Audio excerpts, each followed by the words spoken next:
Fade in on a close-up of a distorted face, contorted in a laugh that's equal parts glee and mania. This is the world of James Ensor, the audacious Belgian who birthed modernism's rebellious child, Expressionism. Unlike his contemporaries, painting landscapes of idyllic sunsets and dainty ballerinas, Ensor delved into the human psyche's murkier depths.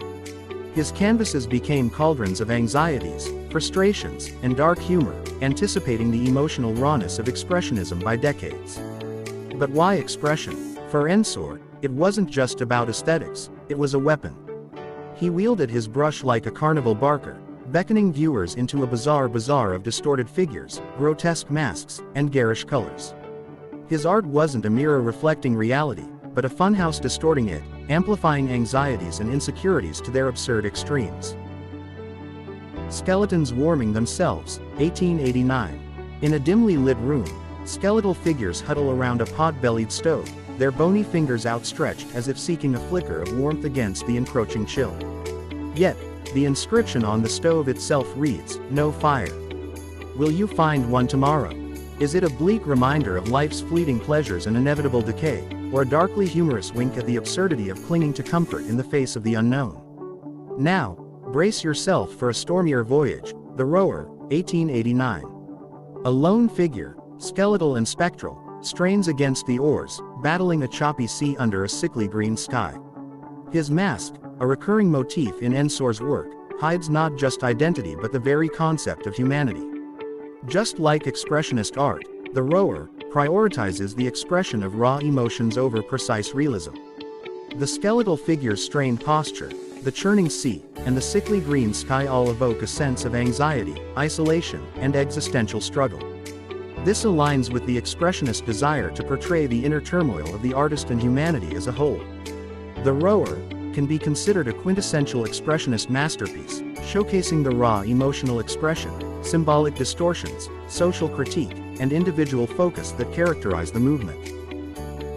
Skeletons fighting over a pickled herring, 1891. Beneath a carnivalesque sky, skeletal dancers cavort with manic glee, their bony limbs locked in a macabre tug of war over a measly herring.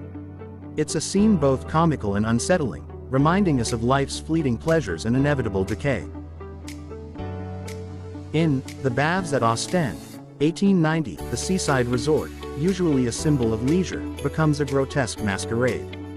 Bathers, bloated and disfigured, preen and cavort under a sickly green sky. Their masks, a recurring motif in Ensor's work, hide not just identities but the very concept of normalcy. It's a biting satire on society's superficiality, a reminder that beneath the veneer of smiles, lurks the absurdity of our existence. The Intrigue, 1890, plunges us into a conspiratorial world. Figures whisper behind masks, their eyes darting in suspicion. Skeletal hands clutch secrets, shrouded in a suffocating atmosphere of paranoia. It's a chilling reflection of the anxieties bubbling beneath the surface of seemingly peaceful societies. Finally, The Bad Doctors, 1892, unleashes Ensor's full satirical fury. Doctors, with exaggerated beaks and menacing grins, poke and prod at a skeletal patient, more interested in their grotesque spectacle than offering genuine care. It's a scathing indictment of societal hypocrisy, where power masquerades as healing, and compassion takes a backseat to self-interest. Ensor's legacy isn't just about his macabre imagery or grotesque humor. It's about the courage to shatter artistic conventions and lay bare the dark underbelly of human experience. He paved the way for Expressionism, a movement that would liberate artists to express their inner turmoil with unbridled passion and raw emotion. Ultimately, Ensor's art is an invitation to participate in a grand masquerade.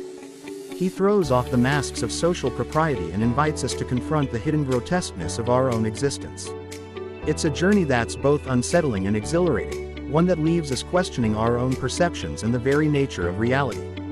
So, the next time you encounter an Ensor canvas, don't shy away from its strangeness. Embrace the discomfort, the laughter, the tears.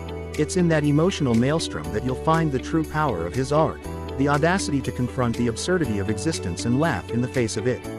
And remember, when you see distorted faces and grinning skulls, you're not just looking at Ensor's art, you're looking at the grotesque reflection of ourselves.